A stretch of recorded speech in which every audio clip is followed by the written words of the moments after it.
So I think we should begin. I'll be recording this session, okay? So let's begin. Assalamu alaikum everyone. My name is Yasir Yamin और मैं अपने बारे में पहले थोड़ा सा आपको ब्रीफ दे दूं. Most of you, there are very good chances that you know me, and in very unfortunate case that you don't know me, I'll give you a brief introduction of mine. मैं खुद fellow chartered certified accountant हूँ. Chartered accountant हूँ from ICAW. Chartered management accountant हूँ from ICMA Pakistan. BSc VSc और ये सब तो चलता ही रहता है, तो nothing else to mention, right? तो I have been teaching this subject since a while and I know about the subject जिसके ऊपर हम आज बात करने जा रहे हैं. It's a very important subject, by the way. It's one of the first strategic professional exams that you face, most of people face. और I've been teaching this subject since a while now.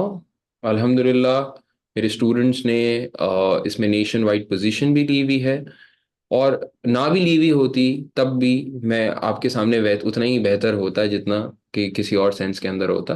But idea of keeping this session is कि बहुत सारे लोगों का SBR के बारे में बहुत सारी क्वेरीज है.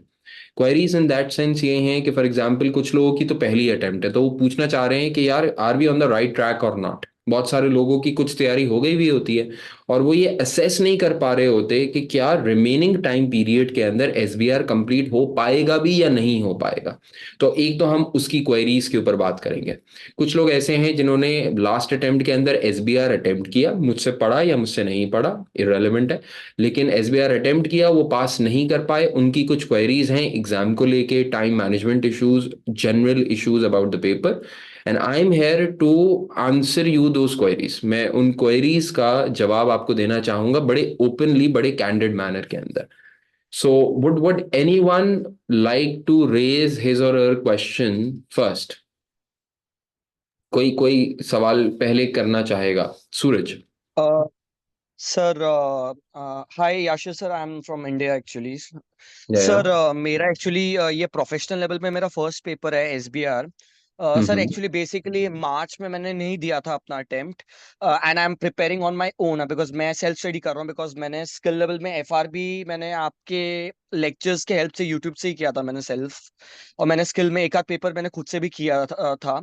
But hmm. SBR में अभी दिक्कत क्या आ रहा है कि सेल्फ में जैसे कैसे मतलब अपने आप को इवेल्युएट करे और सेल्फ में कैसे करे. एंड सेकेंडली मुझे एग्जाम किट में प्रॉब्लम आ रहा है. एग्जाम किट में जो लैंग्वेज, द वे ऑफ जो राइटिंग स्टाइल है, जो पैटर्न है ना, बहुत ज्यादा टेक्निकल, और कैप्लन एग्जाम किट में बहुत ज्यादा टेक्निकल दिया है. केस स्टडी पढ़ने से तो लाइन बाई लाइन तो समझ में आ रहा है कि कौन सा IS कौन सा IFRS एप्लीकेबल होगा. बट इशू क्या है, वो जो राइटिंग स्टाइल है, जो प्रोफेशनल स्टाइल है, जैसे ACCA को चाहिए प्रोफेशनल लेवल पे, तो हम्म. उसको हम कैसे कर सकते हैं और सिंप्लीफाई कैसे कर सकते हैं लैंग्वेज. अगर हम सेल्फ स्टडी कर रहे हैं, मैंने क्लासेस नहीं ली है, एंड आई एम कॉन्फिडेंट कि मैं SBR आगे भी खुद से सेल्फ स्टडी से कर सकता हूँ, and I am targeting for जून. तो अभी इसमें आप जैसे कैसे आप सजेस्ट करोगे सेल्फ स्टडी स्टूडेंट को, और एग्जाम के को कैसे कैसा अप्रोच रखना चाहिए? बिल्कुल सही है, बिल्कुल सही है Suraj. First of all, if you are okay, तो जैसे तुमने अपना वीडियो खोला हुआ था, if any one of you would like to open your videos, that's certainly fine, वरना लोग सिर्फ मुझे ही देखते रहेंगे और डेफिनेटली आप मुझसे ज्यादा खूबसूरत होंगे, राइट? तो Suraj, it's fine to do self study. सही है. ACCA has been here for a while, more than 100 years नाउ, और बहुत सारे लोगों ने सेल्फ स्टडी करके पढ़ा होगा. That's not a bad thing. Recommend करते हैं या नहीं करते वो एक सेपरेट बात है, लेकिन that's not a bad thing at all. तो सेल्फ स्टडी करके कर लो. मैं तुम्हें अभी ये बोलूंगा कि remaining 40 days, 45 days, what ever you have, so make sure you stay discipline. Course area सारे कवर करना. जहां तक तुम्हारा एग्जाम किट की कवरेज की बात है, या एग्जाम किट के आंसर्स की राइटिंग की बात है, या तुम ऐसे बोलो कि अपने आप को इवैल्यूएट करने की जो दिक्कत हो रही थी उसकी बात करूं, पहली बात तो इवैल्यूएट करने के लिए जो बेस्ट रिसोर्स है ना, वो मुझे आज के जमाने में ये लगता है कि एग्जाम किट है. तो I follow Kaplan examination kit. मैं भी लोगों को प्रेफर करता हूं कि कैप्लन ही ले ले SBR के लिए. It's a very good examination kit, first. Second ये कि तुमको जो आंसर करने का जो तुम्हारा पैटर्न है ना, जो ACCA रिक्वायर करता है, जो मैं तुम्हें हमेशा रिकमेंड करूंगा, वो एक 3 step अप्रोच है टुवर्ड्स आंसरिंग, राइट? सबसे पहले जो तुम्हारा पूरा आंसर है ना, उसको 3 पोर्शंस के अंदर डिवाइड कर लो.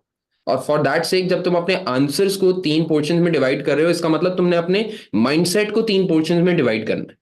पहला पोर्शन क्या है? इंट्रोडक्शन। इंट्रोडक्शन बोले तो जब भी आप कभी कोई आंसर लिखने जा रहे हैं तो पहले आप स्टार्ट करें। मैं हमेशा अपने सेशंस के अंदर कहता हूं, दो सुनहरे अल्फाज हैं जिंदगी में हमारे, और वो हैं अकॉर्डिंग टू। आप सबसे पहले अकॉर्डिंग टू से स्टार्ट करें और बताएं कि अकाउंटिंग स्टैंडर्ड की इस पर्टिकुलर सिनेरियो के अंदर या इस पर्टिकुलर केस से रिलेटेड रिक्वायरमेंट है क्या। फॉर एग्जाम्पल, अगर मैं लिख रहा होता IS 37 के बारे में, तो मैं कहता according to IS 37 restructuring provision shall be recognised when two of the following conditions has been have been met, 1 and 2, right?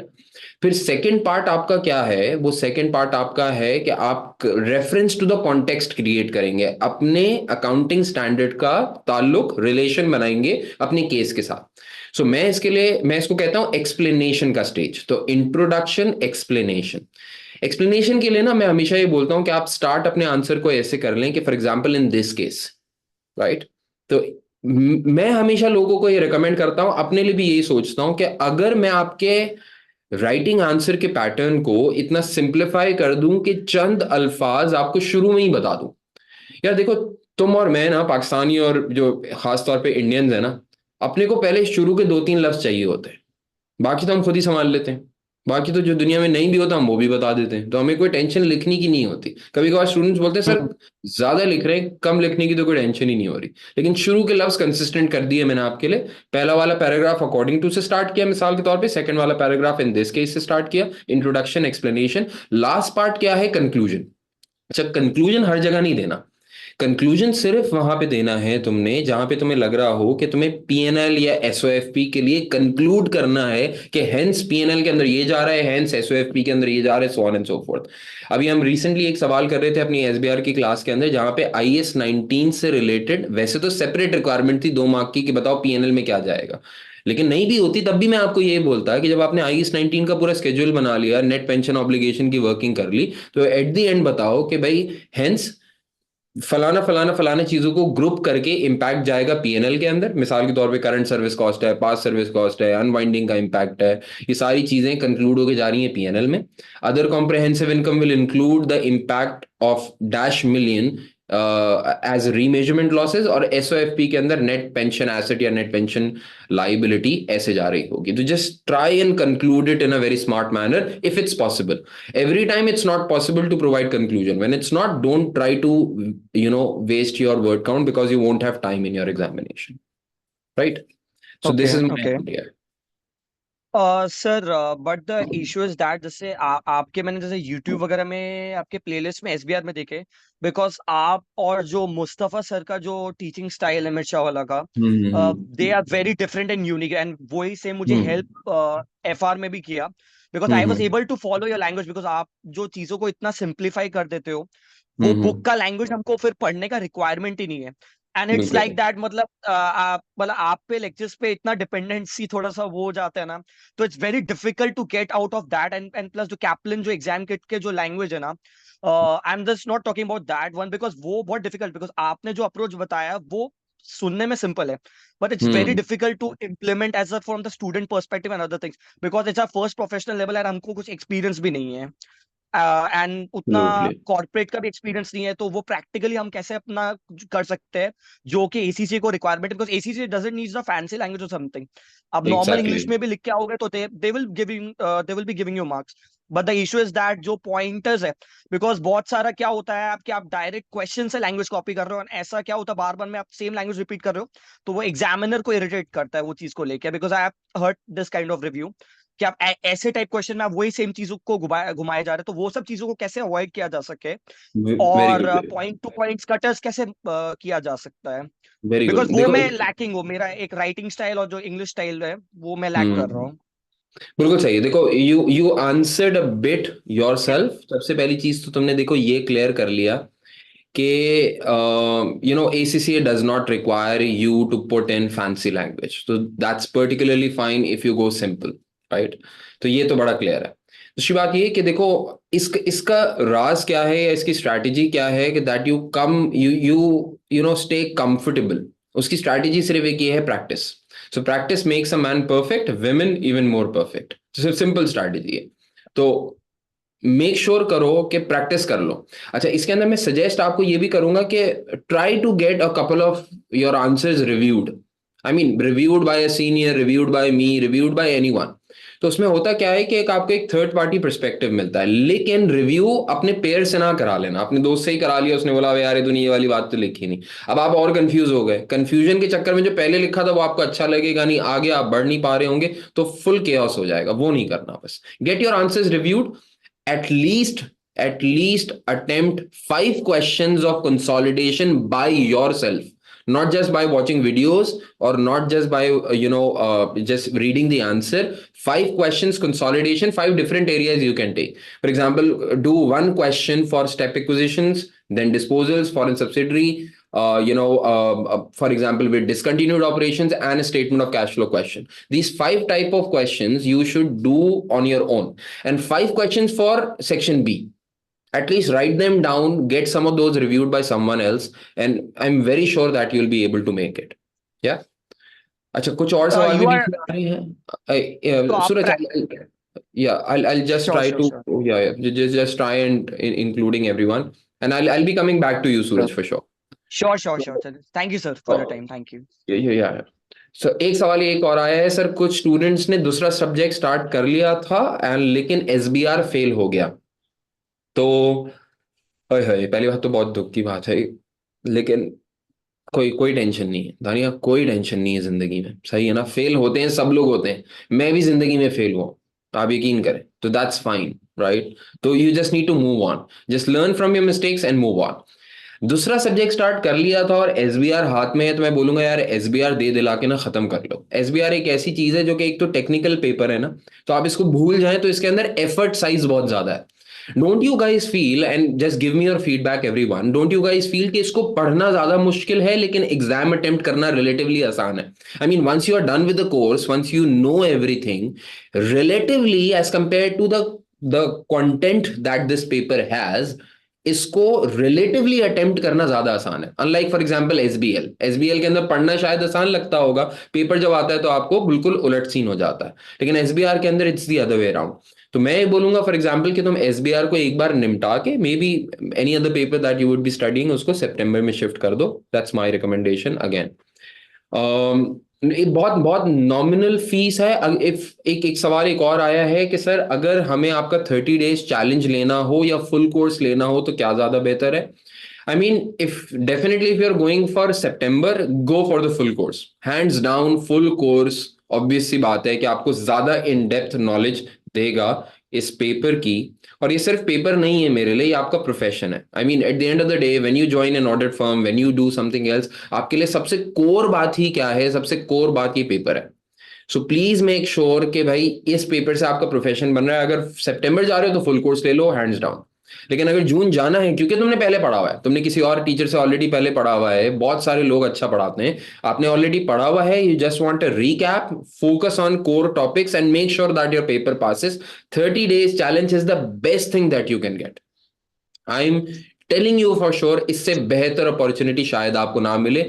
Up to the best of my abilities I made sure कि इसको इतना concise, इतना targeted, इतना इतना controllable रखा जाए कि आपका ये काम हो जाए। The other day I was calculating with someone कि अगर आप, मैं बोलता हूँ Friday Saturday and Sunday are weekends, right? तो क्योंकि फ्राइडे नाइट दोगे, सैटरडे में कोई भी टाइम दे सकते हो, और संडे एक टाइम दो। तो अगर फ्राइडे सैटरडे संडे को तुम वीकेंड मान लो और वीकेंड्स के ऊपर 4 घंटे पढ़ लो, इन टोटलिटी क्यूमुलेटिवली 4 घंटे पढ़ लो, तो अगर तुम्हारे पास फॉर एग्जाम्पल 6 वीक्स रिमेनिंग है, तो 8 घंटे निकलेंगे एक वीक के अंदर, और 8 6 होता है, कितना होता है भाई? 6 8 32 आई गेस, राइट? तो जो भी आपको, अल्लाह अकबर, 32 के 48 होता है, तो 48 आवर्स आपको ये मिल गए, सही है ना? तो 48 आवर्स आपके ये मिले, प्लस हर वीकडे के अंदर 2 2 घंटे निकालो। चाहे ऑफिस में लेट रुक के पढ़ो, चाहे घर आके पढ़ो, चाहे सोने से पहले पढ़ो, या सुबह उठ के पढ़ो, what ever you do, give your self 2 hours daily, eight the very least 2 hours daily. And if you do that, आप देखेंगे कि आपके पास अप्रोक्सीमेटली 150 प्लस आवर्स निकलेंगे अगले 30-35 दिन के अंदर, 35-40 डेज के अंदर आपके पास ये आवर्स निकलेंगे। मेरा जो कोर्स है, अगर तुम पूरा कोर्स भी ले लो ना, जिसके अंदर एग्जाम किट शामिल है, जिसके अंदर पास्ट पेपर सोल्यूशन शामिल है, जिसके अंदर लेक्चर शामिल हैं, कोर एरियाज के लेक्चर शामिल हैं, सब करके भी इतने आवर्स नहीं बनते। इसका मतलब इट इज सफिशिएंट टाइम कि तुम 30 डेज चैलेंज भी पूरा करो और अपना भी पढ़ लो, और मेरे चैलेंज के अंदर पढ़ना ऑलरेडी शामिल है। तो it's doable, it's completely doable. एक और सवाल आया है, Salam sir, do we really need to solve exam kits in this time, or should we solve questions of past papers on practice platform? यार एग्जाम किट करना चाहिए, exam kit करना चाहिए। उसकी दो रीजंस हैं। पहला रीजन मैं आपको बताऊं, पहला रीजन ये है कि एक तो प्रैक्टिस प्लेटफॉर्म के ऊपर जो आंसर्स है ना, वो आंसर्स इतने अपीलिंग नहीं है। They are right from the examiner's heart, वो बहुत टू द पॉइंट बात कर रहा है, तो उससे आपको ये तो पता लग जाएगा कि आपने सवाल सही किया था या गलत किया था, लेकिन आपको ये नहीं पता लग पाएगा कि आपने लिखना था कैसे। तो प्रैक्टिस प्लेटफॉर्म मैं अपनी क्लासेस के अंदर लाजिम करार देता हूं। प्रैक्टिस प्लेटफॉर्म पे अगर आपने प्रैक्टिस नहीं की भी, पेपर निकालना बहुत मुश्किल है। प्रैक्टिस प्लेटफॉर्म को जरूर इस्तेमाल करें, बट एग्जाम किट करें। At least do some questions of consolidation and some questions of section. We don't do everything. Don't do everything. 5-5 सवाल वाला फॉर्मूला मैंने बताया ना, 5 सवाल इधर 5 सवाल उधर, ये एग्जाम किट से कर लो। एक आधा पेपर जब मॉक एग्जाम आएगा ना इंशाल्लाह जून 24 का, उसको अटेम्प्ट कर लेना प्रैक्टिस प्लेटफॉर्म के ऊपर कंप्लीटली इन वन को, आपको सब पता लग जाएगा। That's the best idea. Sir what should be the approach towards question 3 and question 4 solving? Question 3 and question 4 को सॉल्व करना ना कोई बड़ी बात नहीं होती। आप यकीन करें, आपके पेपर में क्वेश्चन 3 क्वेश्चन 4 मुश्किल नहीं होता। मुश्किल तब होता है जब उसके अंदर कोई ऐसा एरिया आ जाए जो कि या तो करंट इशू से रिलेट करता है, या वो मिसाल के तौर पे कोई ऐसा एरिया है जहां पे आपको सोच के लिखना पड़ रहा है, बिकॉज टाइम नहीं होता। सबसे बड़ी गेम तो टाइम की है। क्वेश्चन थोड़ी मुश्किल है, क्वेश्चन तो हो ही जाता है ना। मतलब अकाउंटिंग स्टैंडर्ड आजकल जो एग्जामिनर सवाल देता है उसके अंदर लिख देता है कि in accordance with IFRS 16 for example ये बता दो। अब अगर तुमने पढ़ा हुआ अच्छा है तो ठक ठक ठक करके बात कर सकते हो ना। प्रॉब्लम ये आता है कि कोई ऐसी चीज आ जाए जो कि करंट इश्यू से रिलेटेड है। जैसे मैं इस बार फिर से सोच रहा हूं कि सस्टेनेबिलिटी बड़ा इंपॉर्टेंट टॉपिक है, हॉट टॉपिक है, जरूर सस्टेनेबिलिटी कवर करके जाना। मेरा अपना जाती ख्याल यही, sustainability would be easier, would come. तो इसके ऊपर बात करना इंपॉर्टेंट है। मैनेजमेंट कमेंट्री भी मुझे लगता है बड़ा इंपॉर्टेंट है। तो खैर, जब कोई ऐसा टॉपिक आता है जिसमें सोच सोच के लिखना है, तो आपको टाइम मैनेज करना मुश्किल हो रहा होता है, या APMs आ जाए for example, alternate performance measures आ जाए, तब आपको सोच सोच के लिखना पड़ता है और वो स्टूडेंट से मैनेज नहीं हो पाता। So what I recommend is कि क्वेश्चन 3 और क्वेश्चन 4 के लिए ना, वो जो 5 सवाल में तुमको करने को कह रहा हूं ना, वो ठीक तरीके से अटेम्प्ट करो CB प्रैक्टिस प्लेटफॉर्म के ऊपर, और टाइमर लगाओ। I remember when I used to study a long way, more than a decade back, what I used to do, I used to put timer. उस जमाने में फोन वोन का नहीं, वैसे ही टाइमर लगा के, क्लॉक लगा के करते थे, और जितना सवाल डन कर लिया होता था ना, नया सवाल उतनी देर में, उतने के मार्क्स अपने को एलोकेट करते थे, इसके अलावा नहीं करते थे। तो it everything is clear in front of you कि how much time you can write how much, right. तो अगर मिसाल के तौर पे एक सवाल को करने में आपको 36 मिनट्स अलॉट होते हैं, ऑफिशियली 1.8 मिनट पर मार्क है, तो आप अपने आप को अलॉट करें 25 मिनट्स, और 25 मिनट्स के अंदर जितने भी सेक्शन बी के सवाल प्रैक्टिस करें उनको 25 मिनट में गुजारें। तो क्या होगा? तो होगा ये कि आपको एक आदत पड़ेगी कि कम टाइम में मुनासिब अच्छा कैसे लिखा जाता है। ये भी एक स्किल है, सही है ना। तो इस बारे में जरूर देखें। अच्छा, क्वेश्चन 3 और क्वेश्चन 4 में मैं एक और बात बताऊंगा। जब मेरे स्टूडेंट का एक टॉप आया था ना, उसने बड़ी अक्लमंदी की बात की थी, और मैं इसको बोलता हूँ कि ही वॉज वेरी स्मार्ट। उसने बोला कि सर, जब उसके मेरे ख्याल से 87 मार्क्स आए थे और उसने 93 मार्क्स का पेपर अटेम्प्ट किया था। उसने बोला सर, जब मेरे पास आखिरी का चंद एरिया रह गया था ना, मुझे मुझे पता लग गया था मेरे पास मिसाल के तौर पे 50 मिनट्स रह गए एग्जाम खत्म होने के अंदर, और मेरे पास 2 सवाल रहते हैं, या 1 आवर रह गया होगा और 2 सवाल रहते होंगे। उसने बोला भाई, मुझे क्लियर था मैं पूरा 100% पेपर अटेम्प्ट नहीं कर सकता। तो मैंने सिलेक्शन करी क्वेश्चन 3 और क्वेश्चन 4 के अंदर के कि कौन कौन से ऐसे पार्ट्स हैं जो कि मुझे पक्के मार्क्स देंगे। तो सिलेक्टिव भी हो जाया करो क्वेश्चन 3 और क्वेश्चन 4 में जाके, कि जो पार्ट तुमको लगता है ना कि तुम्हारा बेस्ट है। तुम्हारे सामने 2 ऑप्शंस हैं, एक पार्ट जिसमें सोच सोच के लिखना पड़ रहा है, आखिरी की 20 मिनट रह गए, एक पार्ट जिसमें सोच सोच के लिखना पड़ रहा है, एक पार्ट वो है जिसके अंदर डन डस्टेड आ जाएंगे। ये प्रोबेबिलिटी है कि मैं उस सोचने वाले पार्ट को कंप्लीट करके भी वो वाला पार्ट कर लूं जिसमें मैं डन डस्टेड लिख ही लूंगा। या हो सकता है ऐसा आपके पास आपको सिनेरियो नजर आ रहा हो कि दोनों पोर्शंस को अटेम्प्ट किया जा सकता है, लेकिन पहले उस वाले पोर्शन के ऊपर जाना जो कि तुम्हें डन डस्टेड आता है, ताकि वहां से मार्क्स सिक्योर हो जाए तुम्हारे। तो तुम्हारे साथ भी ऐसा ही हो कि 93 मार्क्स में से 87 आ जाए मिसाल के तौर पे, और ये कंप्लीटली डुएबल है, इसको ऐसे अटेम्प्ट करें। अच्छा, फिर उसके बाद जी कुछ क्वेश्चंस में, sir could you please make video on UK gap, I will try my best. Try my best का ना एक नुकसान ये होता है कि एक वैलिड एक्सपेक्टेशन क्रिएट हो जाती है और उसका उससे नाराजगी हो सकती है आपके पास। मैं पूरी कोशिश करूंगा कि मैं कर लूँ। राइट। अच्छा, एक सवाल और आ रहा है जी। सवाल ये है कि question 3 and question 4 usually include questions from technical articles. Last time, 15 mark question on one of the technical articles. I think it was question 3 or question 4. Can't recall at the moment. बिल्कुल बात सही है, ऐसा ही हुआ है। Business model के ऊपर आया है लास्ट टाइम, और जो कि टेक्निकल आर्टिकल से ही निकला है। Technical article is a very good thing to study, right, but at least ask your mentor, ask your teacher which technical articles to study. Studying every technical article won't help, right.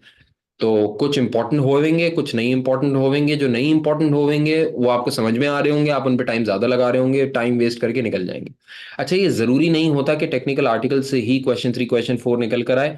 मैं तो कहता हूँ completeness ensure करो, जितना cover कर सकते हो ना पेपर में कवर करके चले जाओ, क्योंकि अपनी किस्मत अपने को पता है ना। अक्सर वो ये होता है कि सारी अटेम्प्ट्स के अंदर टेक्निकल आर्टिकल से सवाल बनता होगा, बस आपके अटेम्प्ट में नहीं बनेगा। सही ना। तो जो करके जाते हैं अक्सर वो आता नहीं है ना पेपर के अंदर। तो ओवर आइसोलेशन के अंदर रिलाई करना कि यार टेक्निकल आर्टिकल्स पे फोकस करते हैं, यहां से क्वेश्चन 3 क्वेश्चन 4 निकलेगा, ये भी गलत स्ट्रैटेजी है। अगर ऐसा हुआ भी ना, तो भाई मैं बोलता हूं, आपने बोला 15 मार्क आ गए थे, तो सेक्शन बी जो है वो तो 50 मार्क्स का है।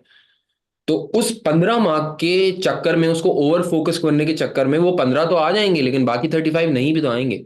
तो मैं फिर ये बोलूंगा कि इंपॉर्टेंस आपको जो कोर सब्जेक्ट एरियाज हैं उनको देनी चाहिए। और टेक्निकल आर्टिकल्स वो 15 मार्क छोड़ने वाले नहीं है, वो फ्री मार्क्स होते हैं, क्योंकि उनके ऊपर जरा सा भी एक बार पढ़ा हुआ होगा ना, एक दो बार टेक्निकल आर्टिकल कोई पढ़ा हुआ होगा तो वो वैसे ही आपके काम आ जाएगा।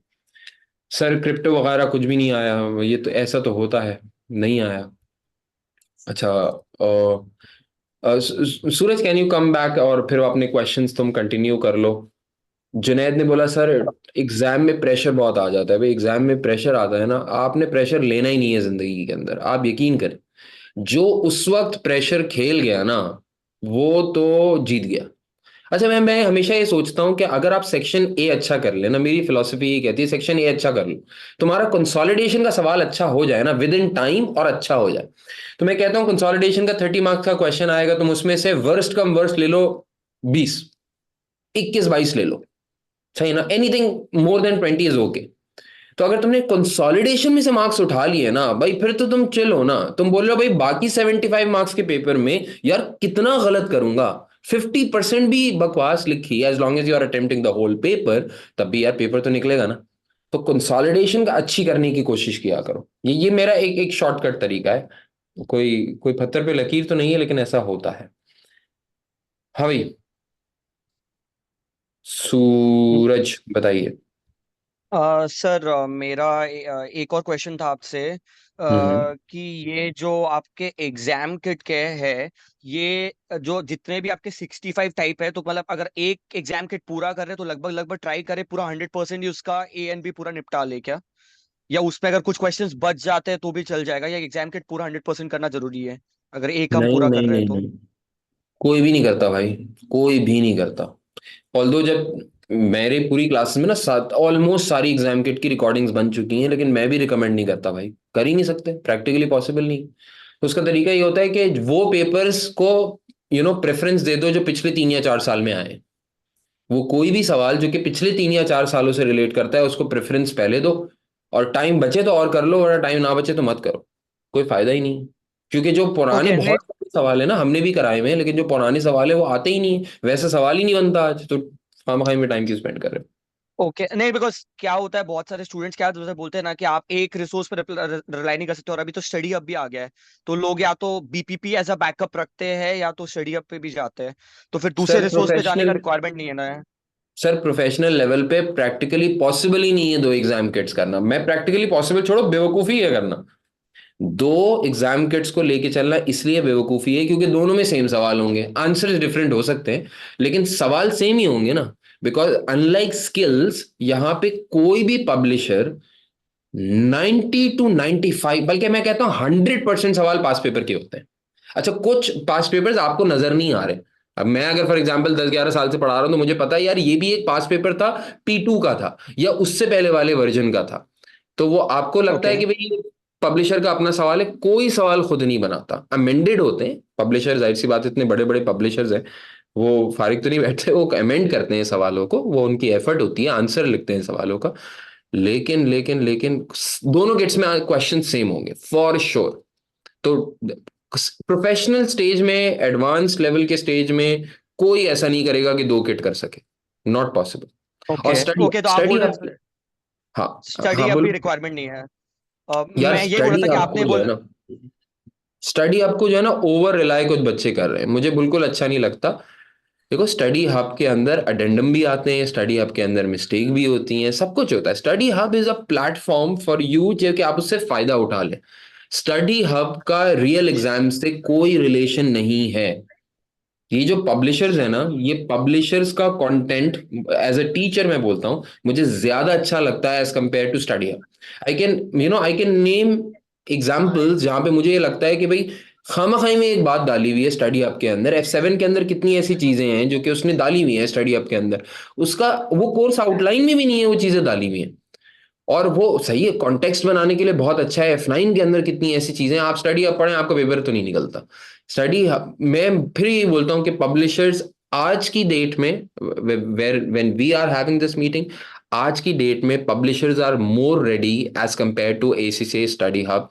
दे have a more concrete disciplined format towards your examination, or study hub will evolve over the time. So maybe next 2 years study hub would be supreme, but right now it's not something that you should completely rely on. Okay. And so one more question I am having. So hmm. जैसे जो daily basis target, I am a full time student, I am not a working professional. Sir issue is that मैं exam kit के जैसे sums जैसे करते चले जा रहा हूँ, जैसे आपके कुछ यूट्यूब के लेक्चर्स देख रहा हूँ या खुद से मैं खुद समझने का ट्राई कर रहा हूँ किट।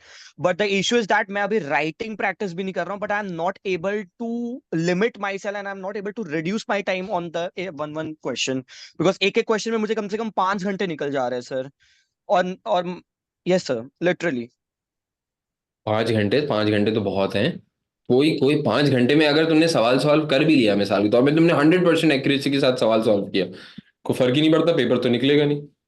पेपर तो 2 अटेम्प्ट के अंदर निकलेगा कंपाइल करके। तो ऐसे भाई कोई भी अगर अप्रोच आपकी ये है ना, देखो अगर किसी भी सवाल को करने के अंदर तुम्हें अलॉटेड टाइम से, अलॉटेड टाइम के अंदर, चलो मैं अभी तुम लोगों को लेवरेज देता हूँ, 20% एक्स्ट्रा ले लो। तो अगर 36 मिनट्स अलॉटेड हैं एक 20 मार्क के सवाल के लिए, 36 मिनट्स बनते हैं, आपने 50 मिनट्स से ज्यादा ले लिए, तो आप प्रिपेयर्ड ही नहीं है, इन सिंपल है। तो आपको और मेहनत करनी पड़ेगी। इसका मतलब क्या है कि आपको नॉलेज है, लेकिन क्योंकि knowledge back of the mind है और बहुत ज्यादा जल्दी प्रोसेस नहीं हो पा रही, आप उसको आर्टिकुलेट नहीं कर पा रहे into an answer, and that is where you need to work on. तो ये 5 घंटे नहीं मैं सर, सर आप कंफ्यूज कर रहे हो, मैं प्रैक्टिस प्लेटफॉर्म की बात नहीं कर रहा हूँ। मैं आपकी फिर। लेक्चर देखने की बात कर रहा हूँ। जैसे आपके लेक्चर जैसे 2 घंटे के रिकॉर्डिंग है, तो दो हम्म। घंटा प्लस अगर मैं अपना, अगर मेरी अगर समझने के स्टाइल में लूँ, तो मेरे को एक एक क्वेश्चन में 4 साढ़े 4 घंटा लग जा रहा है। ऐसा चीज है। I am not practising right on the practice platform, because मैं अभी तक वो उधर पे आया नहीं हूँ। बट वो वाले टाइम को मैं कैसे रिड्यूस करूँ, बिकॉज अगर मैं एक दिन का, अगर मान लीजिए 2.5 क्वेश्चन 3 क्वेश्चन टारगेट रख रहा हूँ, तो मेरा दिन का अगर मुश्किल से मैं अगर 1 या 1.5 तक जा पा रहा हूँ तो बहुत बड़ा बात है। तो उसी में मेरा पूरा टाइम एनर्जी पूरा निकल जा रहा है, 7 to 8 hours. And I am very just good. Disgraceful about it, because वो मैंने एफआर में भी ट्राई किया, बट अनफॉर्चुनेटली एफआर में भी मुझे अक्रॉस 3 मंथ्स पूरा बैठना पड़ा, एंड एफएम में भी मुझे अक्रॉस 3 मंथ्स बैठना पड़ा, तब जाके मैं अपना क्लियर कर पाया। सर बिकॉज बहुत सारे स्टूडेंट्स ऐसे होते हैं, वो 2 घंटा या 4 घंटे में भी करके उनका हो जाता है, बट मेरे साथ इशू क्या है ना, mentally, because I am not able to do more, मतलब अगर मुझे 6 से 7 घंटे अगर दिन के नहीं बैठूं या 8 घंटे नहीं बैठूं, तो मेरा एग्जाम किट नहीं हो पाएगा टाइमली। ठीक हो गया, ठीक हो गया। In this case I would recommend you के प्लीज डोंट ओवरडू योरसेल्फ। तो अगर फॉर एग्जाम्पल तुम ये कहते हो, now I get your point, तो 2 घंटे तुम्हें को वीडियो देखने का लगता है और 2 घंटे तुमको अपने आप का प्रोसेस करने का लगता है, ऐसे 4-5 घंटे बन हाँ जाते हैं। हाँ हाँ। That's point. तो I would say do not watch each and every video, और थोड़ा सा इसको फास्ट फॉरवर्ड करके भी देखा जा सकता है। देखो, at the end of the day you get an idea how to approach a paper, and once you are done with it, try to do it on your own. So, for example, you make a plan that I need to attempt 10 questions until, my real exam, for example. तो इन 10 questions में से split कर लो. तो half you see the lectures and half you don't see the lectures. Or maybe what you can do is कि you try to attempt the question on your own. Where you get stuck, read the, for example, exam kit answer, and if you are still unable to get it, then watch the lecture, right? You need to evolve yourself, na. You cannot rely on our lectures every time, because at the end of the day we are not the ones who are going to give that paper. आपने ही जाके देना है ultimately. तो it's better that you evolve yourself and start attempting on your own. That would be a better strategy. Okay no, even if I am making my own analysis also, तो भी मेरे को 3 घंटे या वैसे लग जाते हैं। And that's starting fine. में I am That's talking about, because because I have just हाँ. स्टार्टेड विद एग्जाम किट, ऐसा ऐसा या चीज है। Suraj, that's fine. That's fine. इसमें कोई मसला नहीं है, ऐसी अच्छी बात है. I remember when I used to study ना, I did my ACC with in 2 years. When I used to study, I had 4 papers in every 6 month attempts. At that in those time, वो 6 महीने का attempt period होता था. तो जून और दिसंबर में paper होते थे. तो मेरे पास तो 4 पेपर होते थे. तो 4 पेपर के लिए I use to study approximately at the very least 15 hours per day. I मतलब इसे सिर्फ सोने का था और वो नमाज नमाज पढ़ने का था, इसके अलावा कुछ करने का नहीं था जिंदगी में 2 साल के लिए. तो मैं भी आपकी वाली टाइप था कि मैं ज्यादा पढ़ के ही मेरे को समझ में आती थी बात, वरना समझ में नहीं आती थी. And that's fine. It's okay. सही है ना. तो खास तौर पे ऐसा होता है सूरज, जो कि फॉर एग्जांपल जो लोग सेल्फ स्टडी कर रहे हो, या जो लोगों का कोई एक्सपोजर ना हो ना, प्रैक्टिकल एक्सपोजर ना हो, वो जनरली सारे लोग ऐसे ही होते हैं कि वो ज्यादा टाइम स्पेंड करते हैं. हो सकता है आप किसी को देख रहे हो कि भाई वो तो 2 घंटे में भी कर लेता है, उसका माइंडसेट हो सकता है बिल्कुल अलग हो गया हो सकता है वो प्रैक्टिकली काम करता हो तो उसको पता हो कि यार चीजों को निकालना कैसे है. For you it's fine. Don't get discourage by this. करते रहो. It is the right strategy. Okay sir. अच्छा, कुनैन का एक सवाल आया है, how to practice consolidation with the new formats, is there new exam format in 30 days practice? Yes, the new exam format, spreadsheet format, pre populated spreadsheets, it's already covered in my 30 days practice plan. Even the cash flow that is covered. Cash flow इसलिए क्यों बोल रहा हूँ कि वो जो 30 days आपको, वो 30 days बोल रहा हूँ, जो कैश फ्लो के अंदर आपको लेजर्स बनाने होते हैं, वो लेजर्स बना नहीं पाते आप, वो भी कवर्ड है उसके अंदर. तो everything is there. Asking this because question one, practice would be favorable with new formats practice. Absolutely. अगर आप नए फॉर्मेट को प्रैक्टिस करके नहीं जा रहे, आप तैयार नहीं है, तो कुनैन, it will be a problem.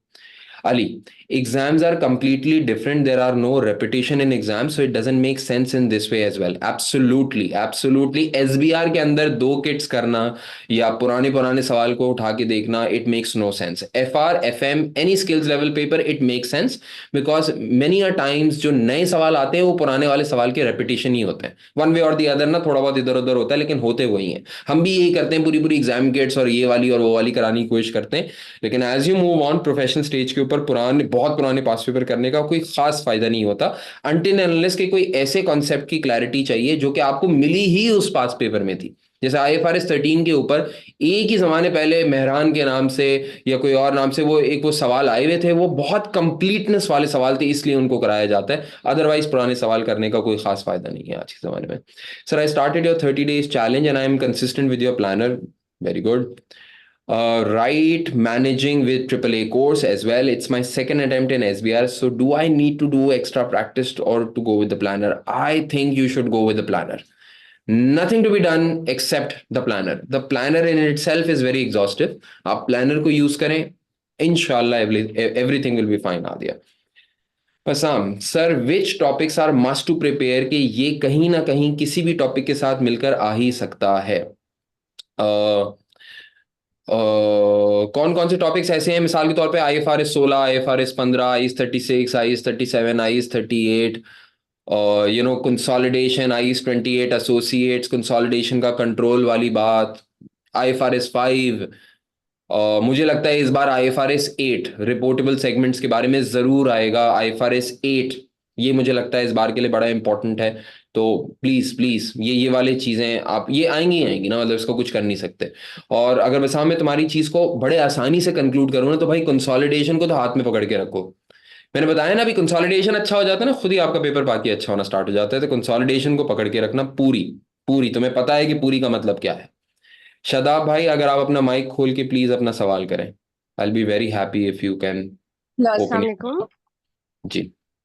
ये शादाब तो ऐसा भाई तो होना नहीं चाहिए था यार कि।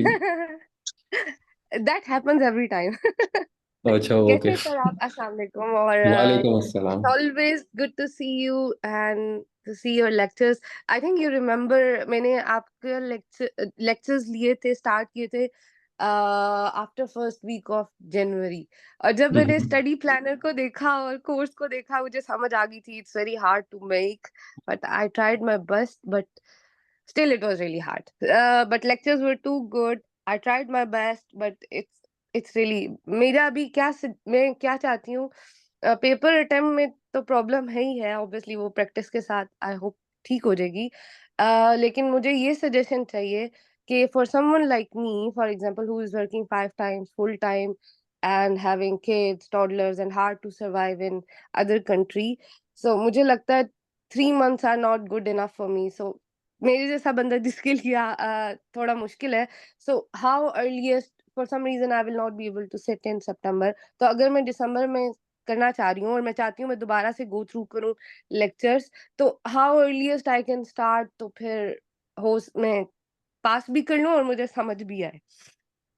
अच्छा देखो, अगर तुमने लास्ट टाइम अच्छा पढ़ लिया था ना, तो then I would recommend that you go for June still.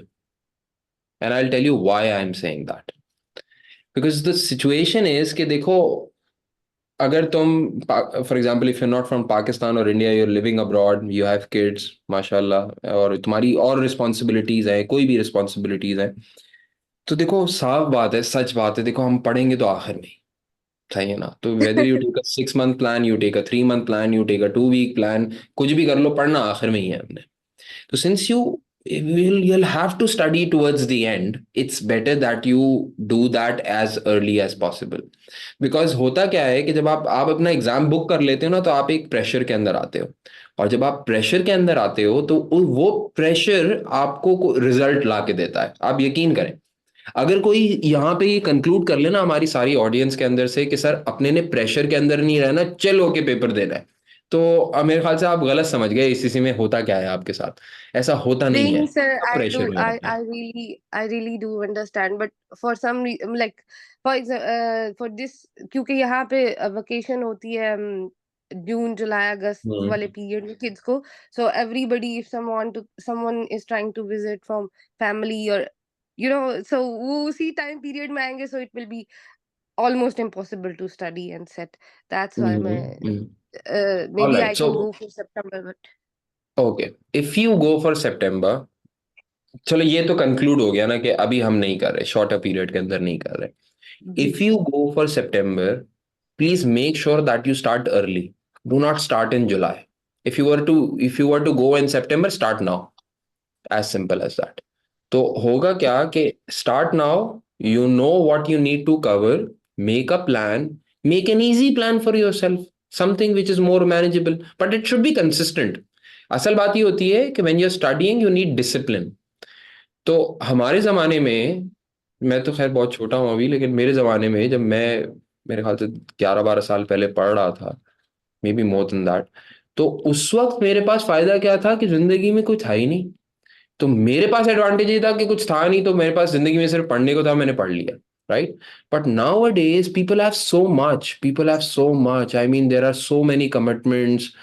अपना सोशल मीडिया है, मोबाइल भी देखना है आपको, आपको पता है ना, हर रोज हम सब लोगों को इंक्लूडिंग माई सेल्फ, मोबाइल की मतलब सवाब कैसे मिलेगा अगर हम स्क्रीन टाइम नहीं देंगे, तो हमें वो भी करना होता है, सब कुछ करना होता है। तो but the point I am trying to make is कि हमें सब कुछ करना है, उन सारे सब कुछ के अंदर से एक टाइम निकालो और उस पर बस डिसिप्लिन के साथ बैठ जाओ। सही है ना भाई, आपको शोर जो भी टाइम आप निकाले ना, वो आपका शोर शॉट होना चाहिए, कुछ भी हो जाए ना, आप उस टाइम को कॉम्प्रोमाइज नहीं करेंगे। और जब आप अर्ली स्टार्ट करते हैं, तो यू कैन डिसाइड कि यार मेरे को वीक में 3 घंटे पढ़ने हैं बस, So maybe on Friday, Saturday and Sunday 8 to 9 p.m. or whatever the time may be. ये time by my time होगा. And I don't care what happens at that moment in time. वो time मेरा time होगा. Just plan it out, and believe you me, once you start doing that, once you have a planner which is written down, remember, what gets written gets done. If you haven't wrote down your planner, it will never happen. Just by thinking कि यार एक काम करते हैं ना, वो बस इस फ्राइडे से स्टार्ट करेंगे, वो फ्राइडे कभी आता ही नहीं है. Right it down. Once you write it down, you have it placed on your wall, you have it placed somewhere. It must be written by a pen on a paper, not even on a mobile. So once it is written down, just tick mark it. ये वाला मैंने time किया हुआ है, ये वाला time मैंने नहीं किया हुआ है. Be fair with yourself. जो टाइम नहीं दिया उसको क्रॉस डालो, और एक रेड मार्कर लेके रेड मार्कर से डालो. जब राइट करो तो ग्रीन मार्कर से डालो. Believe you me, it works. It works. It always works. जी sir, thank you so much. जज़ाकल्लाह. जज़ाकल्लाह. कुनैन का एक और सवाल आया है. Sir, very important question. Can I change planner and start consolidation early? What do you suggest? It's my second attempt. कुनैन, you can do this. You see, जो मैंने आपको 30 डे चैलेंज के अंदर प्लानर दिया ना, you can download it and just change the date. Just change the date and it will work on its own, right? So it's all linked. तो you can do this, but I still suggest that के यार consolidation जब कर रहे होगे ना, तो उसमें स्टैंडर्ड्स आएंगे. I mean, if you do not recall what IFRS 9 says or IFRS 16 or IFRS 15 says, it would be very difficult for you to make sure that you attempt consolidation questions. But on the other hand, I can suggest you one thing. You see, I've broken down the whole consolidation course into two areas: basic consolidation and further consolidation. Do basic consolidation before. Basic, अच्छा basic consolidation है. बहुत सारे student ये बोलते हैं भाई ये तो बेसिक है, इसके नाम में ही बेसिक है, ये क्यों याद करें? असल तो एग्जाम में आएगी फर्दर. आप मुझसे लिख के रख लें, अगर आपकी बेसिक कंसोलिडेशन अच्छी है, आपकी फर्दर कंसोलिडेशन अच्छी है. आपका पेपर निकालने के अंदर सबसे बड़ा टैलेंट बेसिक कंसोलिडेशन का होता है. स्टेप एक्विजिशन को समझना कोई रॉकेट साइंस थोड़ी है. स्टेप डिस्पोजल को समझना या फॉरेन सब्सिडरीज को समझना कोई रॉकेट साइंस थोड़ी है. न्यूमेरिक्स ही तो है. असल चीज है कंसोलिडेशन. लोगों की कंसोलिडेशन अच्छी नहीं होती. जब कंसोलिडेशन ही अच्छी नहीं होती, बेसिक कंसोलिडेशन अच्छी नहीं होती, जिसपे हम इतना टाइम लगाते हैं, तो उनको फॉरेन सब्सिडरी भी मुश्किल लगेगा, सिंपलेस्ट सवाल भी मुश्किल लगेगा. बेसिक कंसोलिडेशन के ऊपर बहुत गौर करें आप. My ultimate advice. मीटिंग में सर, हर आज है ना, आपको कराची का टफ क्या पता है सर? आज ऐसी हालत है कि यहाँ का मेल्टन का छोड़ता है ना सर. अच्छा, तुम्हारी आवाज बहुत हल्की आ रही है. I am unable to hear you. सम मैं वो थोड़ा. बिल्कुल सामने निकल पा रहा हूँ कि मैं किस तरीके से अपने आप को पुश करूँ कि यार मुझे करना है, मुझे करना है. और एंड डेट में जब मैं अपने आप को पुश कर रहा होता हूँ, ऐसा लगता है कि बस मैं कर रहा हूँ तो दिमाग ही नहीं जा रहा. लाइक अच्छा चलो, बस मैं एक सवाल पूछता हूँ, मुझे बताना, जिंदगी में कोई है भाई? कोई तो होगा ना जिंदगी में. सही है, उनको टारगेट बनाओ. अरे अरे भाई, अम्मी अब्बू होंगे यार, मतलब कोई तो जिंदगी, भाई होगा, बहन होगी, जो भी होगी, माँ है मेरे पास, तो भाई माँ को टारगेट बनाओ. मैं आपको बता दें, किसी को टारगेट जरूर जरूर. अल्लाह ताला ने भी जन्नत का वादा किया और फिर बोला कि नेकी की तरफ चलना है. ये रिवॉर्ड जो होता है ना, ये जो खुशी होती है ना, ये खुशी को टारगेट बनाए बगैर आप जिंदगी में कुछ नहीं कर सकते. आप यकीन करें. ये सब मैं आपको बता रहा हूँ, ये कहने की बातें हैं कि कोई आपसे ये बोले कि यार बस मैं तो करता जाता हूँ, होता जाता है, मैंने कुछ सोचा नहीं है कि आगे क्या होगा. ऐसा नहीं होता. सब लोग कुछ ना कुछ सोच रहे होते हैं, कुछ ना कुछ अचीव करना चाह रहे होते हैं, और वो जो परसेप्शन होता है ना कि यार मैं अचीव कर लूंगा या मुझे उस वक्त ये खुशी मिलेगी, उस खुशी का सोच सोच के मेहनत करने का दिल चाहता है. सच बता रहा हूँ. मैं हमेशा ये सोचता था यार कि कितनी खुशी होगी ना जिस दिन मैं चार्टर्ड अकाउंटेंट बन जाऊंगा, कितनी खुशी होगी. उस खुशी की खातिर मैंने इतनी मेहनत की. राइट.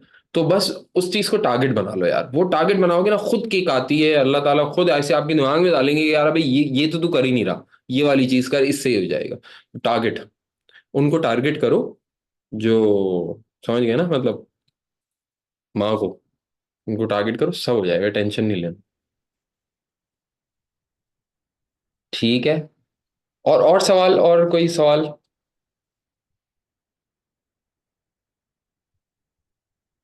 सर, आपने यस जैसे बोला सूरज। कि आंसर जैसे इवैल्यूएट अगर करने के लिए जैसे मैं आपसे चेक कर रहा हूँ, तो उसके लिए क्या जैसे आपके लिए मैं आपके व्हाट्सएप पे कांटेक्ट कर सकता हूँ क्या? उसका सर क्या चार्जेस रहेगा आपका? अरे नहीं यार, चार्ज क्यों लेंगे भाई, क्या हो गया? तो नहीं, जैसे देखो, जैसे चार्ज आपके जो चार्ज एनरोल स्टूडेंट्स हैं वो उनके उनके लिए रहेगा ना ये चीज, नहीं नहीं, 30 डेज मैं वाला, बता अगर रहा मैं हूँ, उस पर एनरोल नहीं करा रहा तो? उसमें इनरोल नहीं करा रहे कोई मसले की बात नहीं है। चार्ज एक है, और वो चार्ज ये है कि समटाइम्स, और you know somebody can argue most of the times foreign reply नहीं आ पाता, तो दैट इज द कॉस्ट। आपने मुझे आंसर भेजा and now I know you ना, तो अभी वी हैव अ कनेक्ट। तो वैसे ही I try to give preference, क्योंकि मैसेजेस काफी आ जाते हैं टुवर्ड्स द एंड ना, बिल्कुल ऐसा व्हाट्सएप हो रहा होता है कि वो बिल्कुल सब एक साथ आ जाते हैं। लेकिन उसके अंदर I, the cost is there are no financial charges for reviewing an answer and guiding you.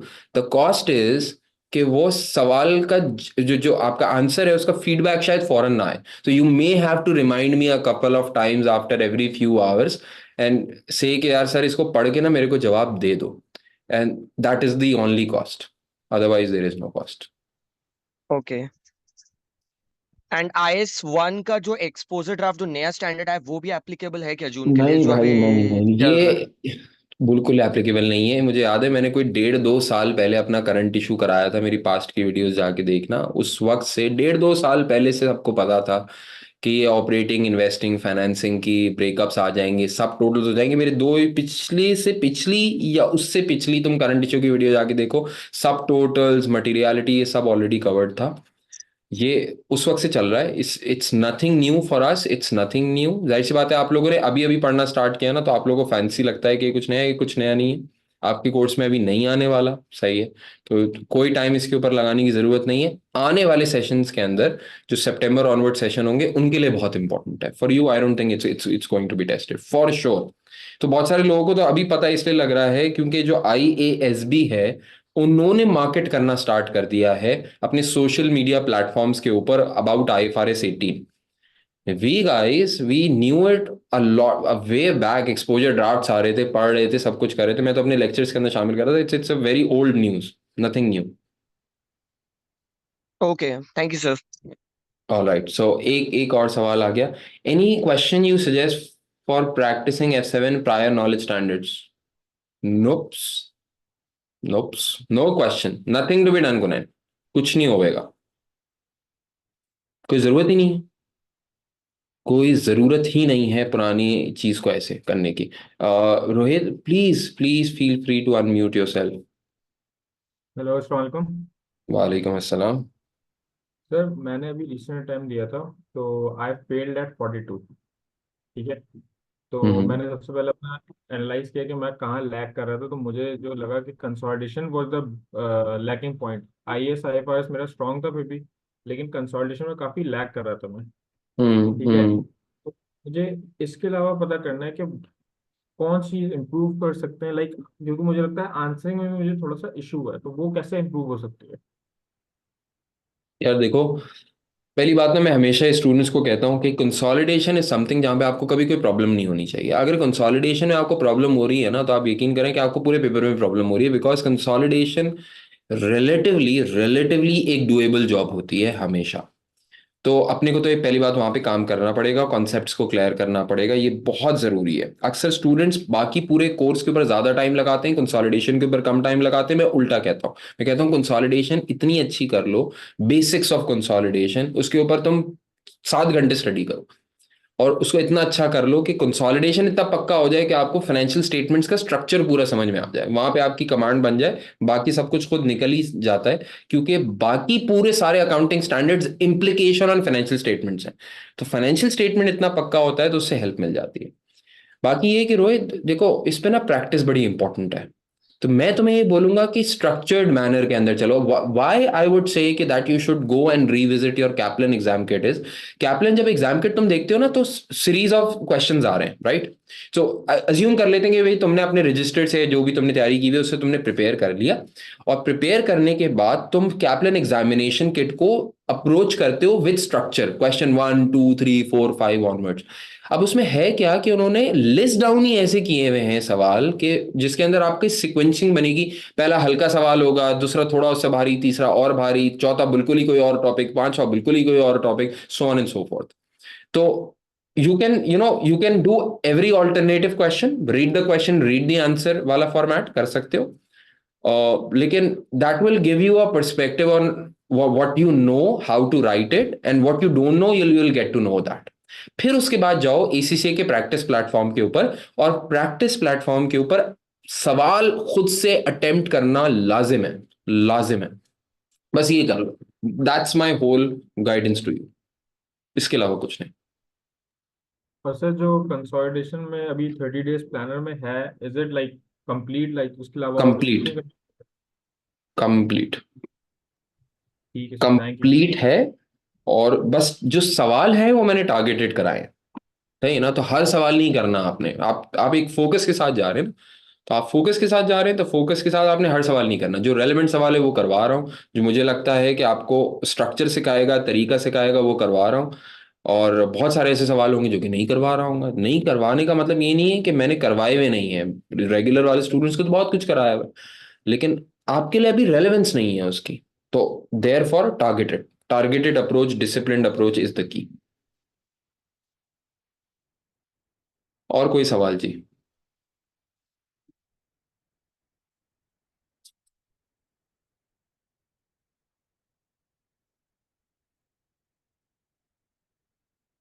अच्छा, अली ने कुछ कहा है, चलो छोड़ो अली का, मेरी बात छोड़ें, अपनी बात बताएं।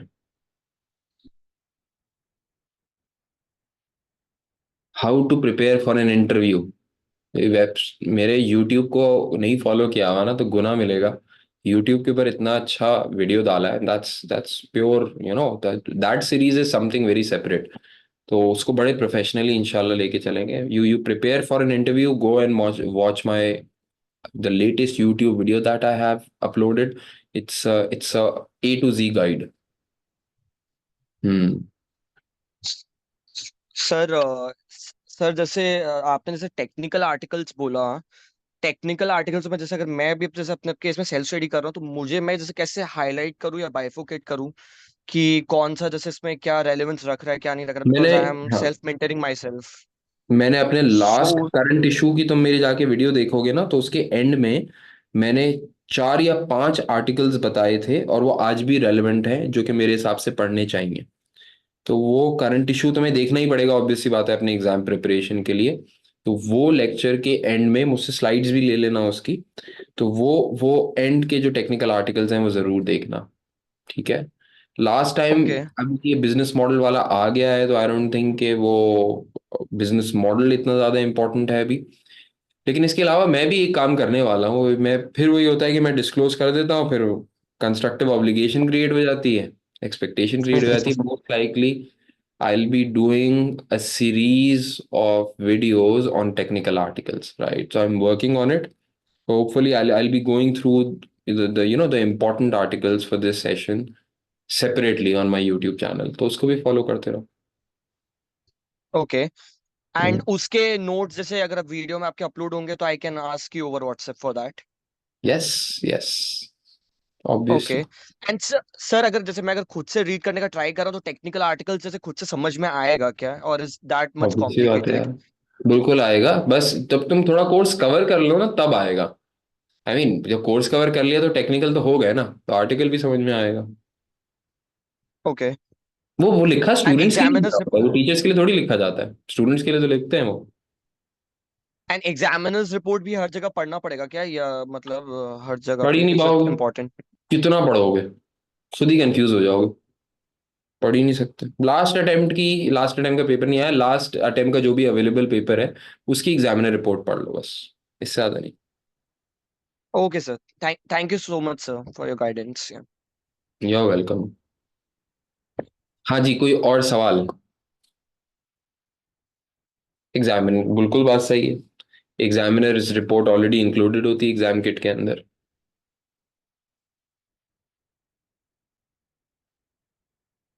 अच्छा, अगर कोई सवाल नहीं है ना तो मुझे ओके लिख देना, सो दैट आई नो कि भैया कोई सवाल नहीं है, वरना मैं अपने आप सही बातें करता रहूंगा.